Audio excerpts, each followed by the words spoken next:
Let's set the stage. This isn't about judgment, left or right, red or blue. I'm not here to pick sides. I'm here to uncover the truth. Both sides have their good points, but let's not pretend they're saints. Corruption runs deep on both ends.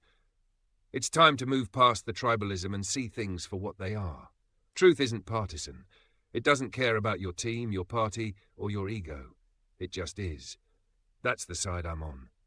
Now, let's dig into the chaos we're seeing unfold. Take Trump, for example, who walked into office with promises of slashing prices and fixing everything on day one. Here we are, and prices remain high, while his sweeping pardons have let over 1,500 individuals tied to the January 6th insurrection walk free. This includes Proud Boys, Oath Keepers, and figures like Stuart Rhodes and Enrique Tarrio. Stuart Rhodes, the founder of the Oath Keepers, wasn't just a participant, he was an orchestrator. He prepared for violence, stockpiled weapons, and got convicted of seditious conspiracy. Yet now, thanks to Trump, he's free, wandering Capitol Hill, flaunting his pardon like a badge of honor. And Enrique Tarrio, the Proud Boys leader who remotely coordinated the Capitol assault?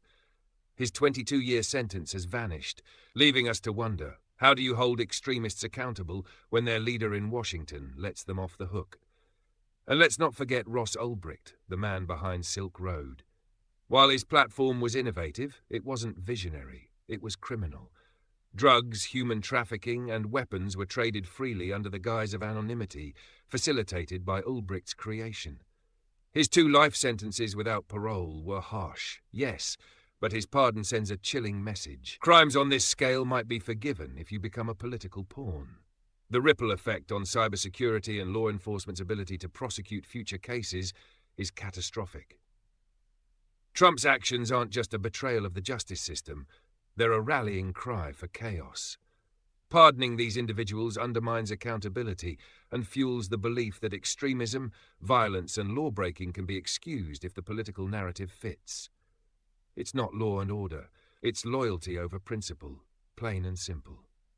And then there's Musk, the man who can't go a week without sparking controversy. From chest-bumping and Nazi salutes at Trump's inauguration, complete with a loud grunt, no less, to defending his actions as awkward, Musk's antics are anything but accidental. These gestures aren't about clumsiness, they're calculated chaos designed to dominate headlines. Add to that his spat with Sam Altman over the Stargate AI project, his crusade to defund Wikipedia for reporting on him, and even his ties to media dismissals, like the firing of a meteorologist who dared to criticize him. Musk thrives on outrage, feeding on the attention it brings, while his defenders bend over backward to justify the unjustifiable. And amidst all this noise, one voice stood out with a message of compassion: Bishop Marianne Edgar-Budde. At the National Prayer Service, she reminded Trump and the nation what leadership should look like. She called for unity and mercy, asking for dignity and protection for immigrants and LGBTQ+ youth. And for this, she faced Trump's wrath, with him dismissing her as a radical left hater and calling her words boring. But let's be real, her words weren't boring. They were brave. They cut through the chaos, offering a vision of humanity and grace that feels rare in today's world.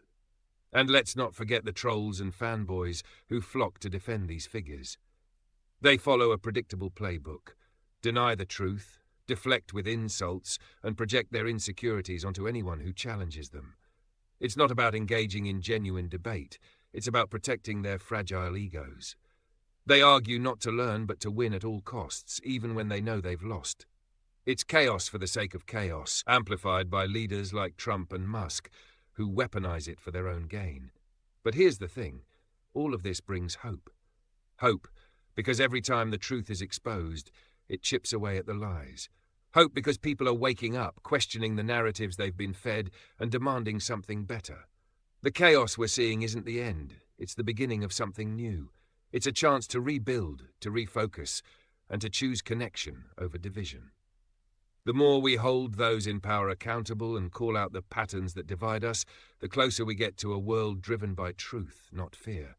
This isn't about one side winning. It's about all of us finding a way forward together. And that's worth fighting for.